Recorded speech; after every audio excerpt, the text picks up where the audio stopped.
শেখ হাসিনা কি কোনোদিন এমন দৃশ্য কল্পনা করেছেন?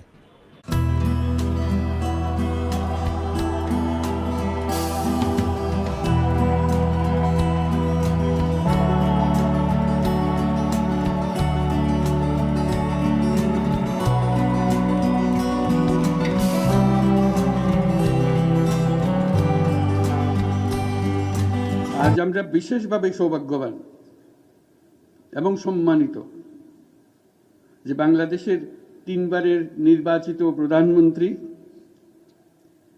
বীর মুক্তিযোদ্ধা শহীদ রাষ্ট্রপতি জিয়াউর রহমানের স্ত্রী বেগম খালেদা জিয়া আজ এখানে আমাদের মধ্যে উপস্থিত আছেন।